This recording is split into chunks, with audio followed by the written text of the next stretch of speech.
Yes, a very good morning and thank you for joining us on the leading news analysis program Media Monitor with me, Alicia Jali. Remember, you can follow us to share your views on today's topics through Twitter at SA Media Monitor. But first, let's have a quick look at all the leading stories this hour.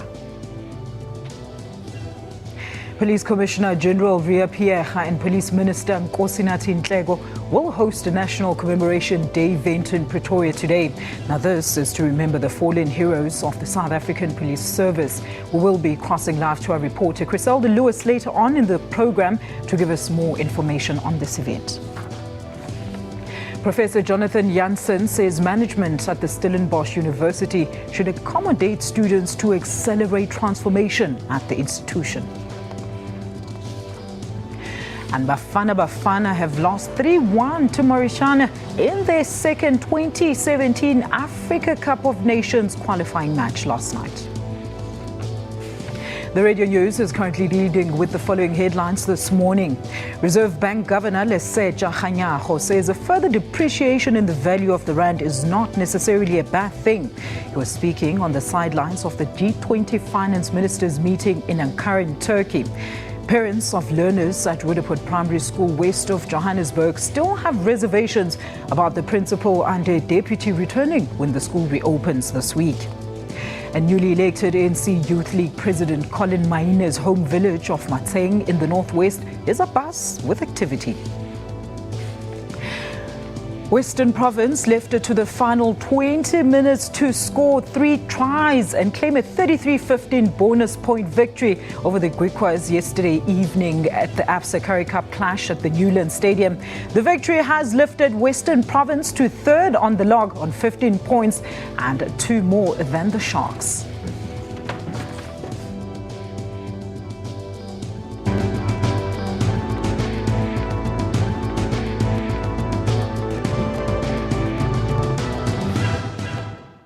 Well, here to give us a sense of today's newspaper headlines and analysis, of course, of the stories that haunt the news headlines throughout this week, we're very pleased to welcome Sunday Times senior investigating journalist Mzilikazi wa Afrika. And later on, we will be joined by SABC's contributing editor, Vuyomvogo. Wa Afrika, what a good morning. Thank you so much for joining us. Welcome to Media Monitor. Thanks very much for having me. Wa Afrika, let's go straight and have a look at what's making front pages this morning.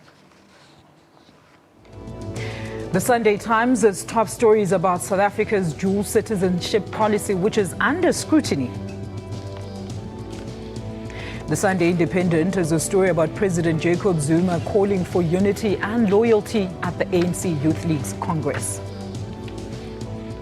City Press, sex education to be reviewed in schools following the increase in number of pregnancies in schools. The Weekend Argus is a story about private intelligence company questioning Parliament staff about media leaks. The leaks are related to the suspension of the head of protection services and her deputy. The Sunday Tribune has a story about the city of Durban set to be marketed extensively ahead of the 2022 Commonwealth Games. All right, Mzilikazi, while we wait on Vuyo, let's start with the Sunday Times' front page. And of course, it reads there, ANC threat to ban dual citizenship. Now, in the light of the new migration laws as well as Home Affairs still trying to explain and, of course, implement these visa restrictions, the ANC is said to be reviewing the dual citizenship policy in a bid to stop South Africans taking arms for the Jewish state. Now, the story of the little boy is also in the front page of that. But let's start with the ANC's threat. I think the issue is not to ban dual citizenship. It's for the government to have strong intelligence officials who will monitor people and companies that they think they are threats, instead of punishing the whole lot of millions of people because they believe there's something wrong. There's a lot of South Africans who are going to join the military training over there. But I think these people are South Africans. They live from here, go or wherever they are going for training. We should have that intelligence to monitor them, to trace them, and arrest them if ever they're doing something illegal, instead of just banning the whole. I think constitutionally they'll have a very serious problem. Do you think this poses a threat to the South African security at all? If it does, why no one has been arrested for that? My question is, where's our intelligence? We know there is a problem. Why can't we deal with it in a very intelligent way? All right, Mzilikazi, let's go on now and have a look at, still with the Sunday Times there on page, in the sports pages, it says, Bafana, embarrassing, reads the headline. Now, Bafana's 3-1 loss to Mauritania has left their hopes of qualifying for the AFCON 2017 in tatters. A very good morning to you, Vuyo. Thank you so much for joining us. Mzilikazi, let's start with you. What do you think about this? Especially the headline. It reads embarrassing. Are we really that embarrassing as a soccer team? The game was really embarrassing. You know, watching that game yesterday was like thinking, is that the best we can offer? More especially, I think we underestimated Mauritania and we didn't do our homework. And I think our coach as well, I mean, we need to select players on merit. We can't select someone who's sitting on the bench elsewhere and think he's going to deliver on the team, you know. We were not, like, towards the end of the game, where like our players, most of them were burnt out, you know. I think the game was really, it's a wake-up call for us that next time we must do our homework. Next time we must make sure that we know our opponents, their weakness and their strong point. It is embarrassing the way we played yesterday. It's like we're amateurs. Very, very good morning to you. Thank you so much for joining us. Let's start with the ANC's threat to ban the dual citizenship. What do you think about that? Well, look, I mean, they obviously have some very serious security concerns as to whether this is the best way to deal with it. I think that would remain a contentious point. But, I mean, it's actually very interesting that to see the ANC's, Foreign Affairs Committee really coming back to life again, because it's the same committee that was sleeping when, in the events that led to the al-Bashir matter. The African Union took a decision, years ago. The ANC, the ANC government was part of African Union processes, so everyone could see where things were going. For the ANC's Foreign Policy Committee to have been sleeping throughout and not instructing its people in Parliament to really start, looking at, new ways of doing things, as it were, and alternatives to what there was, which was the ICC, which they had decided was no longer what they wanted it to be. So as much as this particular issue may be contentious, but it's good that they are looking at things more seriously, because increasingly we're seeing all these embarrassing things from the al-Bashir matter. Because even look at what happened this past week. There are a lot of people who have views about why are we now suddenly courting, al-Bashir, and that is not fully explained. It may well be the thing to do, to actually forge closer ties with al-Bashir's government. But if those matters are not particularly explained, and well thought through, then they may just embarrass us again. Vuyo, look, you were on the, of course, you were at the Congress this weekend. Was this featured in any of the discussions? No, I think people were preoccupied with other things. Who's going to lead the ANC Youth League, and how is it going to relate to the mother body and so on, than these sorts of matters. All right, we'll leave it there and take a quick break. And when we return, we're going to continue discussing today's newspaper headlines. Do stay with us. This is Media Monitor.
transformation is important, but it's transformation not simply in sport, but in broader society that's important.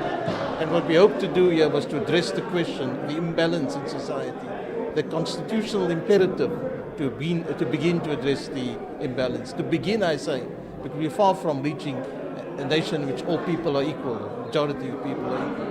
Look, Saru's shown no sign of being willing to reform itself. It's a group of guys who, would you ask turkeys to vote for Christmas, is what people always say. These guys are entrenched, they've got the power, they've got the money, they've got the privilege. So I think it's going to take actually the government to do something. The correct call at this time is to support the team that we have sent out. The World Cup is about which is the best rugby team in that competition. When they come back, we can debate the issues of transformation. Those are domestic issues. Mandela said that sport has the ability to unite a nation. So he's my hero. But we made one mistake. He forgave people who didn't repent, didn't ask for forgiveness. And those are the things that are coming to bite us now again.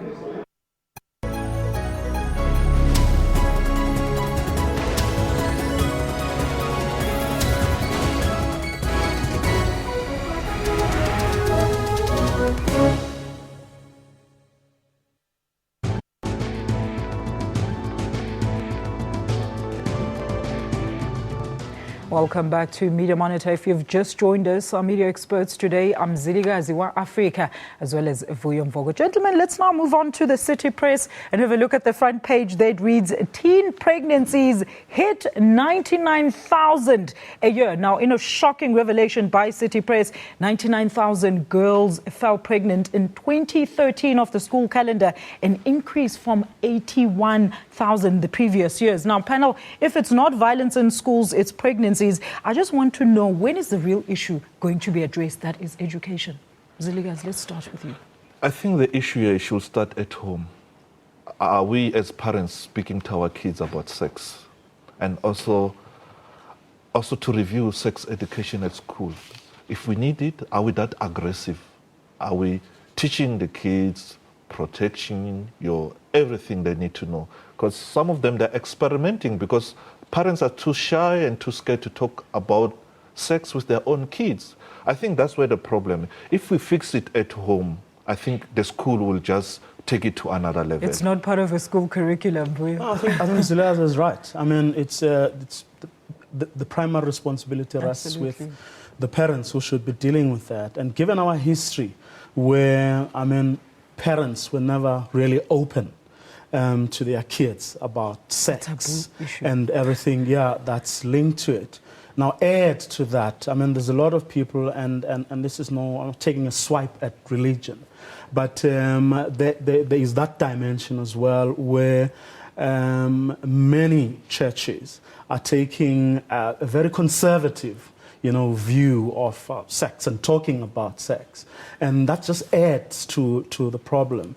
And some parents do try, but the reality is that they're out at work and never really have the time to actually leave with their kids, and so that they can know what their kids are up to or observe, certain things. There's a lot of alcohol and drug abuse, which adds to the problem because those kids are never at home, so it's difficult for the parents to actually observe their, behaviors, and they would, if they were spending as much time at home, so a lot of parents would see, sort of certain patterns that are undesirable and would perhaps be able to intervene. So I think the government also should come to the party as well. Not that one is not saying it is not doing anything at all, but I think we need to move a lot more aggressively as a nation to actually look at this challenge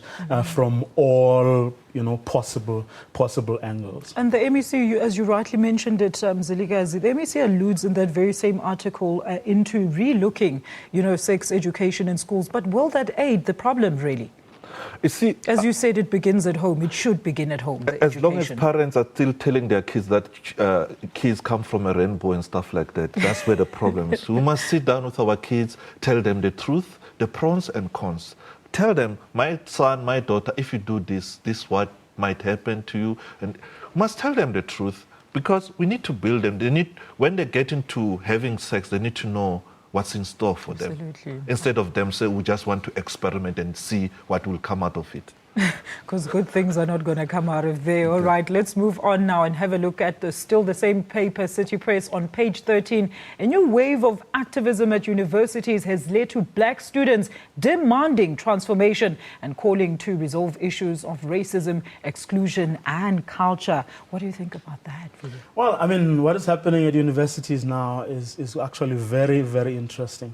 And I think it's going to have much wider implications than we are assuming at the moment, because on the one hand there is a lot of, I mean, universities have become the sort of ground for political parties to sort of engage and fight amongst one another for turf. But on the other hand, you have these social movements like, the Roads Must Fall and similar movements that I think it's a matter of time also before those movements are going to clash with political parties and other people who are fighting in that space. So there's a lot of activism going on, which I think is healthy, and especially for universities, because universities are about that. They're about, people expressing themselves. They are about, a battle of ideas and so on. But I think over time, it's going to get a lot more complicated than it is at the moment. Because remember, there are also vested interests, and there are people who there are traditions, your liberal traditions that want to, people who want to control, the liberal tradition that has been dominating many of the, shall we call them, the Ivy League of our institutions. There is your conservative Afrikaners who, under the guise of culture and language, have been controlling certain universities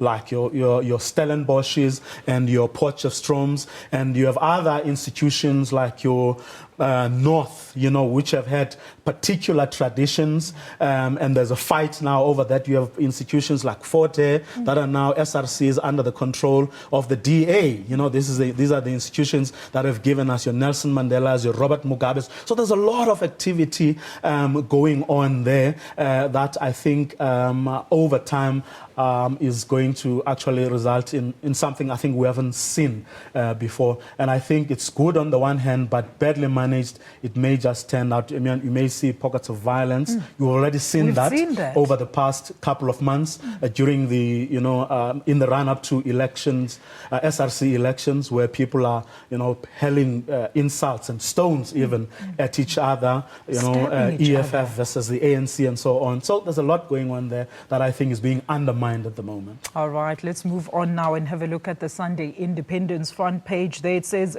Zuma warns rebels to toe the line. Well, basically, the president has warned the ANC Youth League members who spoke of autonomy, saying this would be like they were insinuating to be starting their own political outfits. Now, the issue is going to courts for internal. The issue, rather, Vuyo, of going to courts for internal disputes was rather center stage this weekend at the Congress. Now, I know you were there. Please tell us more about this. No, it's not the first time. The ANC has always frowned upon people members would take it to court. Aggrieved as those members were, still the organization believes that there were internal processes that it ought to have, that those people ought to have exhausted.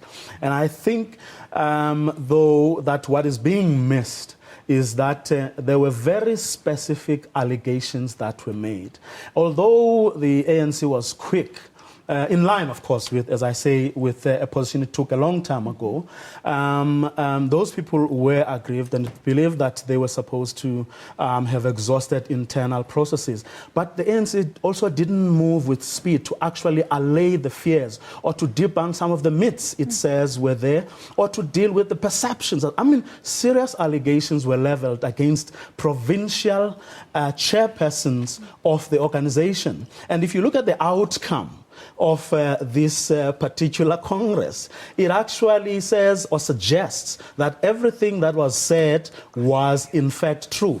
Now, as a leader, leadership is as much about the things you do and the things you say as it is about the things that you don't say or the things that you don't do. Now, if you're not seen to be acting tough, against those. For instance, I'm not saying those allegations were true against premiers, against the three provincial chairpersons, but the ANC ought to have come out and said, right now we don't have evidence or sufficient evidence, but if these allegations were to prove to be true, we will deal decisively with leaders who buy votes or who buy pockets of the organization. Or you think, yes, and then in that way, because if these things were to be true, then you would hold them to their word and said, look, you had promised to deal with it. Here's the evidence, now deal with it. All right, sorry, Mziligas, we've run out of time on that one. But let's move on to, of course, at the bottom of page 2 there of the Sunday Independent. It says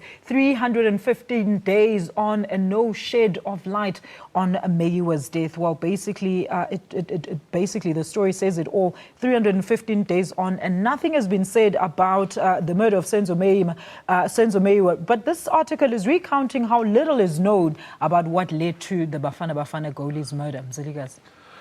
I think the issue again here is the more police communicate with the public and inform us. And now, with the past 6 months, this is how far we are in this investigation. It might help someone who has got maybe other information that they don't have in their investigation, maybe to phone in and give them a tip-off. But I mean, the person was killed in front of a lot of people that were part. And to this day, that nothing has happened. It's really, I'm not sure whether the police are not doing their job properly or it's because someone inside that house is trying to hide the truth. It's both ways. I think it's one of those tragedies, but think about this. This is one among so many, unresolved murders and other, crimes. And if something like this, which seemed to have involved like a small group of people that knew one another, and it's been so difficult to crack that. Imagine, the number of cases that remain unsolved and how difficult it must have been for so many families that are in the situation that the Meyiwa family is in right now. And I think that calls for, a focus on our policing, but in particular our investigative capacity. We're coming from an era of Skop, Skit and Donor, where investigation was never really a big part of our crime solving let's leave it there initiatives. on the resolutions. We're going to talk more on crimes. It's time for a quick ad break, and when we come back, we look at those stories that outdid the others this week. Do stay tuned.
Filling critical skills gaps. The aim of the new graduates is to do just that. The SABC wants to increase local content with the advent of digital terrestrial television. They are ready to assist us in addressing the triple challenges of unemployment, inequality, as well as poverty. Because when we release them into the market, they will then be ready to take up meaningful positions. We no longer have to go and outsource whenever we want to have young people that will be able to assist in, most importantly, profiling the history of Free State, profiling the activities that we are having also as a municipality, to ensure that storytelling becomes accurate and it's stories that are told by our own people.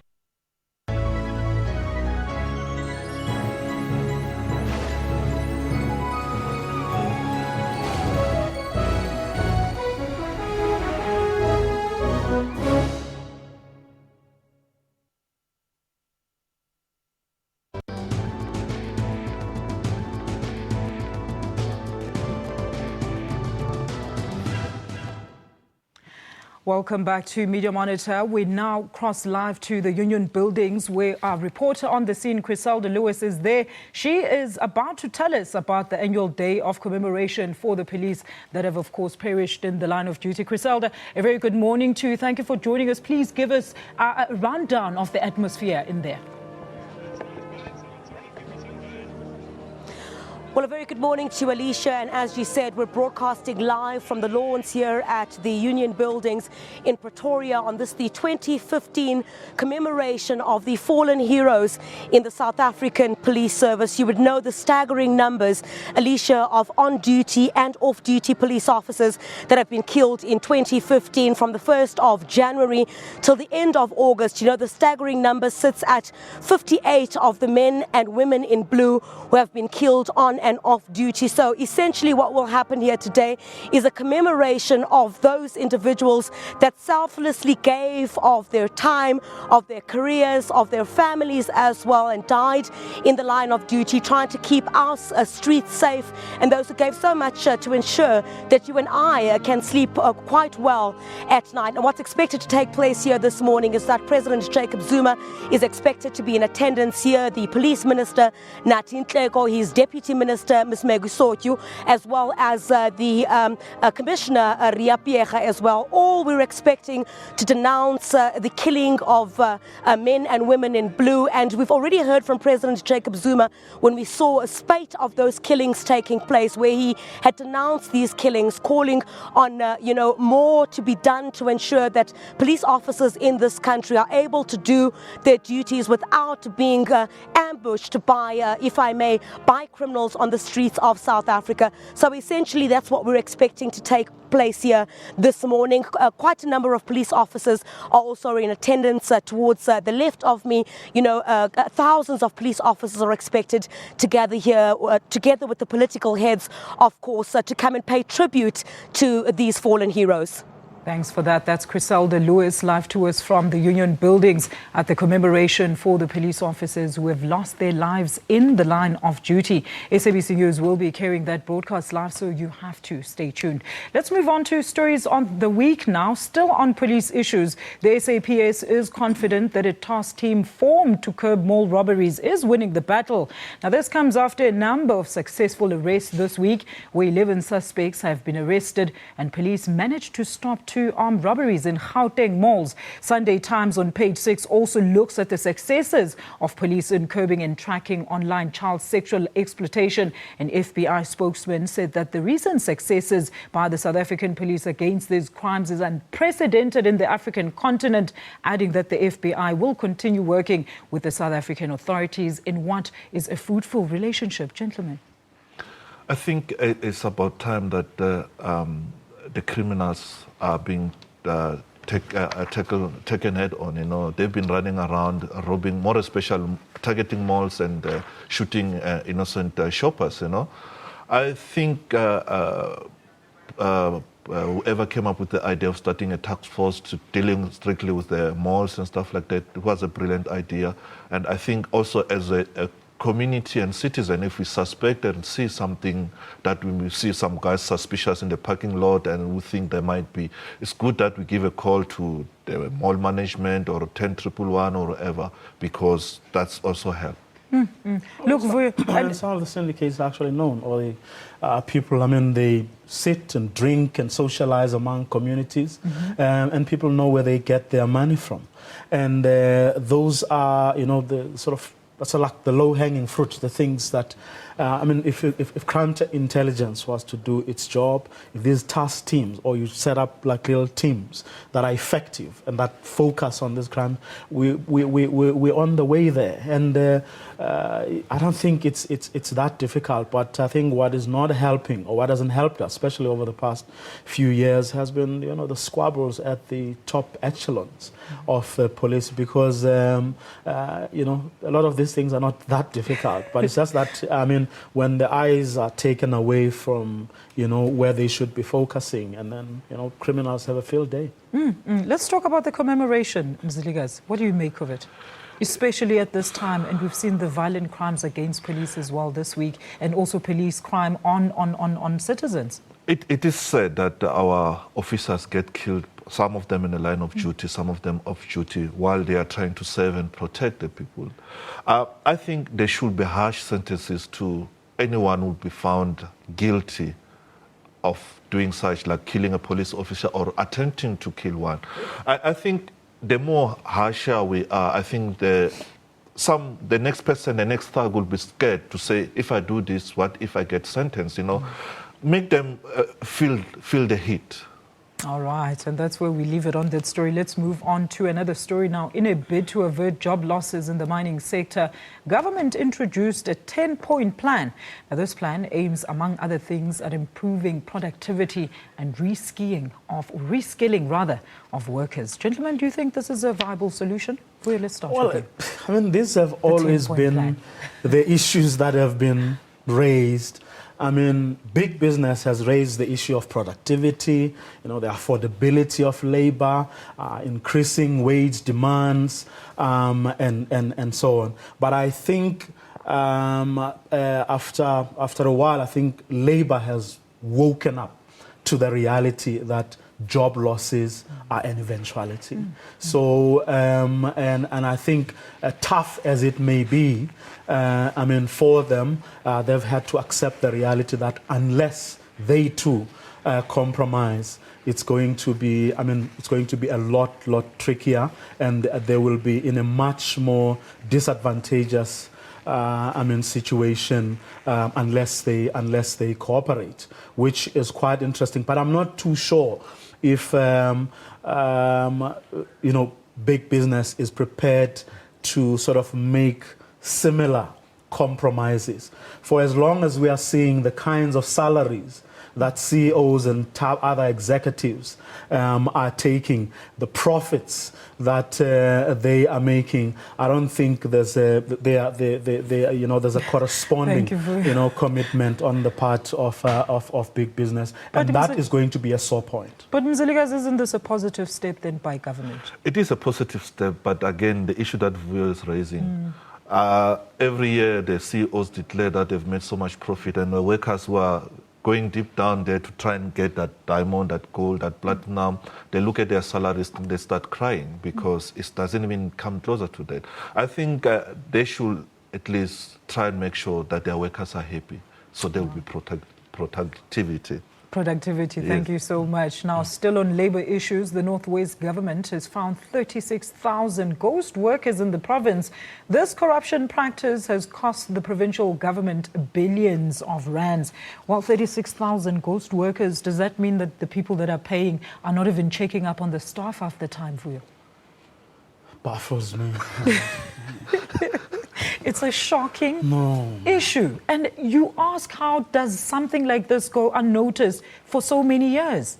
Mziligas, what do you have to say? I think someone at HR has to explain this. If every month you dispatch a certain salary to a particular person, where's the CV, where's the employment letter, where's the job designation, and all of that. And I don't think it's only happening in Northwest, it's happening countrywide. Just like Northwest came out now, but it is happening countrywide, where these workers were created by certain individuals within. So that's how they pocket, that's their additional income. Vuyo, you have to say something. This thing just simply doesn't make sense to me. It does not make sense. You know, I mean, how does, certain categories of people report to certain, to managers or report to other people. There's supposed to be like a control mechanism. A roster Everyone of should be some accounted sort. for. If you don't come to work, someone knows or should know that you didn't come to work. Should you be paid less or more? And when you argue, I mean, don't people like motivate for, salary increments and stuff? And I don't know. I'm finding it very difficult to believe this story. What actually happened here. But what needs to be done, Mziligazi? We're as frustrated by the story as much as I'm frustrated by it. HR policies. But it's not HR. It can't just be HR. If HR is getting away with it, it's because somebody who's managing HR is not doing their job. My point exactly. The issue is, I think we should do an audit. Government should do an audit to all its employees to say... They've promised to do that, Mziligazi. Yes, but for how long? We had the same song like 3, 4 years, 5 years before. Why are they failing to do so? It's because certain people are benefiting from the so-called ghost workers' salaries. All right. Well, we're frustrated clearly by the matter. We're going to leave it there. But are police winning the fight against more robberies? Do find out shortly after this break.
I'm not going to defend the indefensible.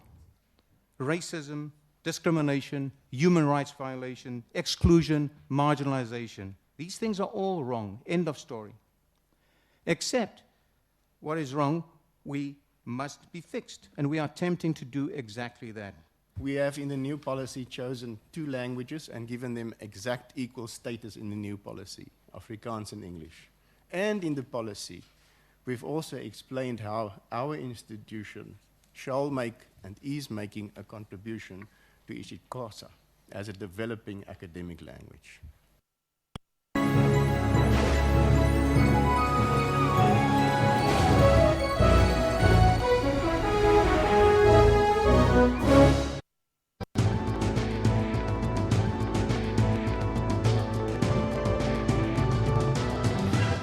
Welcome back to Media Monitor. We are discussing the stories of the week. With high levels of road accidents, which cost the country billions of rands each year, government has now devised a new plan to reduce road carnages. Do you think that's going to help looking at the new proposed rules, Mziligazi? Especially for the taxi drivers. You see, the issue, the government has had this nice policy like Arrive Alive and stuff like that. Operation Phiyega. It also begins with us drivers. How responsible are we? Government can shout and scream, but if we are reckless and irresponsible, we'll never win that fight. We need to make sure we've got responsible drivers. We need to make sure that whoever is found to have not followed road accident, being disciplined accordingly. Because, we might have nice policies, but if they're not implemented, then it means nothing.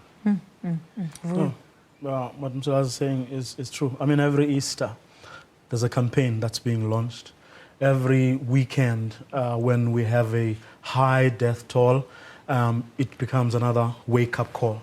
But it never really is. I think the first responsibility is really with us. It's drunken driving, it's carelessness, recklessness on the roads, and it looks like no amount of tough penalties or people going to jail is actually serving as a deterrent. I mean, people are speeding. Some of the highways are racetracks. I think. Four fingers are pointing at us and less at government. Yes, experts may argue that perhaps the campaigns that have been launched this far have not been effective and so on, but nothing stops each and every one of us from simply doing the right thing. Very right, Ver, that you mentioned that, because Advocate MCB of the Road Traffic Management said the driver attitude is what's really costing the country. And of course, he alluded to corruption where people acquire licenses, but is that really the answer? I don't necessarily believe so. I think it's simple things like if we decide that you're going to go out on a drinking binge, on a weekend, then just accept then that part of your cost is to actually make sure that you go home safely, but you're not going to drive your car. It's a sacrifice you make for your own good, actually. Because do we think like that? We don't. That's the unfortunate part. All of us don't, myself included. But that's the tragedy, and that's how we should. That's how we should start thinking.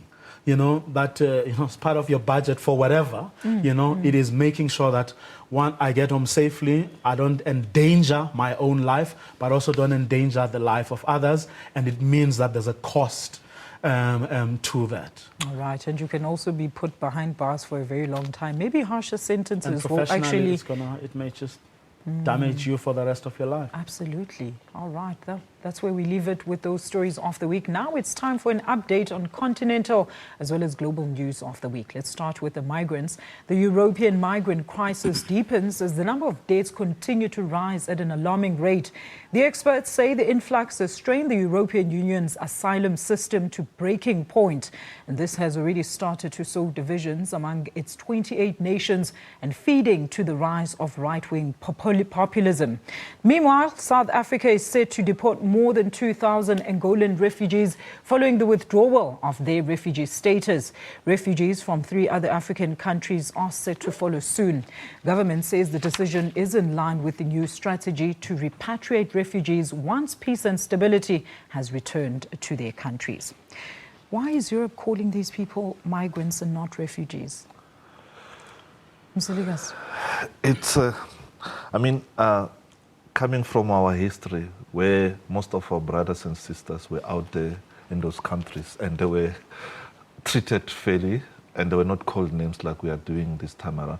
And also looking at the issue of Angola, if we're saying there's peace in Angola, I think whoever is saying that has never been to Angola to see what is happening down there, how people are being treated. Look at all the activists there, look at the jails there, how many people are in jail there who are like political activists, not just thugs, robbers and all of that. There is, from a distance, you might see Angola as a stable country, but once you're in Angola, the picture, it will give you a completely different picture. Well, you're right, but I think then what that means that if our government doesn't accept, let's say, the official version of things from the Angolan government, then it means they disagree. So they are in a bit of a tricky situation right now. You want to increase trade with Angola, so you have to trust, excuse me, the Angolans when they say it's peaceful here and everything is well, thank you very much. And I think it's one of those, but as to why we're taking, which I think is a bit of a drastic step, to actually decide to get those people to go back, I don't know, but there's something there that's happening that we probably don't know much about. All right, we're going to leave it there because we don't know much about that. But the upcoming UN summit is likely to be overshadowed by Sudanese President Omar al-Bashir's attendance. Now, with the warrant of Bashir's arrest before it, the US government will be on the spotlight. Are the US's hands completely tied when it comes to apprehending al-Bashir, Mziligas? What's going to happen here?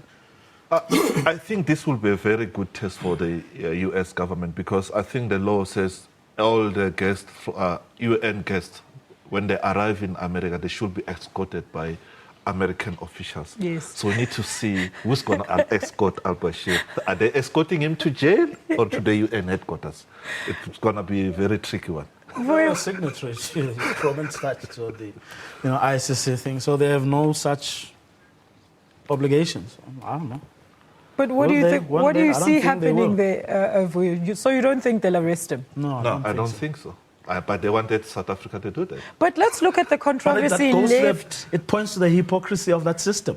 But now, gentlemen, that's exactly what we're looking at. Let's look at the controversy Bashir's visit has made, even long after he's left the country. I mean, there was a motion to impeach the president over this. But the problem in South Africa was there was a high court judgment that said the government promised that they will make sure he doesn't leave the country until the matter has been finalized in court.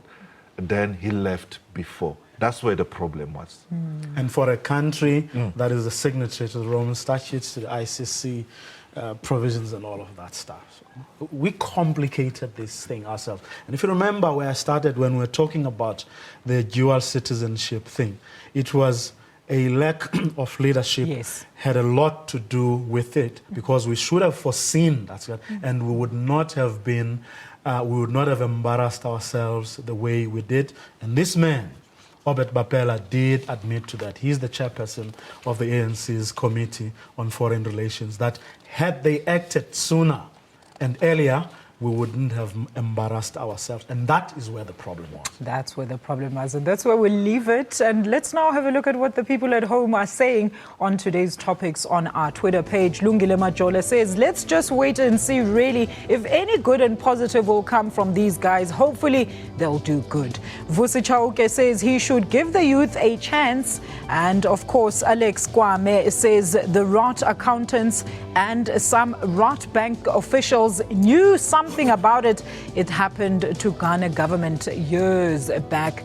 Jonah Nganga says most are migrants and not refugees, especially those from Africa, including Maghreb region and the Middle East. The Pan-Africanism is lacking there. Sakiwe Maqubela says better than nepotism than ghost workers. Gentlemen, what do you think? Your reaction very quickly, and tell us what you think will be in the top news this week. I think the Youth League will be in the news this week, because now whether the new leadership is going to be challenged, whether the new leadership is going to respect or follow what the president has said, or whether they're going to say, but we've got our own voices, our own mind, and we must be allowed to say whatever we want to say. We'll take you to court. Well, I think it goes beyond the ANC Youth League. I think what the events of the past this weekend, but the past couple of weeks especially, are going to have wider implications and ramifications, because they speak to a whole range of things. They are starting to speak to who's who in the ANC in 2015, who are emerging as powerful blocs that may just determine the direction this organization, the ruling party, is going to take, but also the leadership, the kind of leadership that may emerge, and what the ANC followers are going to have to put up with in the next 2 years. Gentlemen, thank you so much, both of you, for being with us this morning here on Media Monitor. All right, well, we would like to join the rest of the country in wishing our beloved Arch Desmond Tutu a speedy recovery. He is recovering well at home. Thank you to all our viewers for joining us today. Remember, your contributions and suggestions are highly valued. Email us for any suggestions and compliments on mediamonitor@sabc.co.za. We're also available on Facebook, www.facebook.com/Media Monitor, and take like on our page. Not forgetting Twitter @SA Media Monitor. To get our repeat broadcast, do tune in at 2 a.m. Alternatively, catch us on www.youtube.com/SABC News. And for all our online updates, our website www.sabc.co.za/news in order to get more info on the stories that you've seen on our info boards today. As we wrap, of course, we'd like to thank all our guests that have been on the show. We'll see you next week. Thank you for joining us.